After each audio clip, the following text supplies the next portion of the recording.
Kanya-kanyang hirit sa tag-init memes ang ilang Pinoy. Sa San Nicolas, Batangas, kusa na raw natusta sa araw ang giant Maliputo statue. Basta may toyo man siwid sili, simot sa raw hanggang tinik. Biro naman sa bayan ng San Jose, perfect ang malalang heat index sa pagluluto ng itlog. Yan ang isang order ng Sunny Side Up na niluto under the sun. Ang manok namang ito, candidate daw sa parada ng lechon.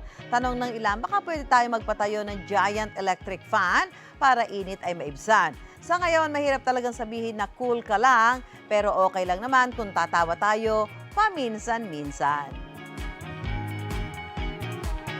Mga kapuso, para una ka sa mga balita, mag-subscribe sa GMA Integrated News sa YouTube. Sa mga kapuso abroad, subaybayan niyo po kami sa GMA Pinoy TV at sa www.gmanews.tv.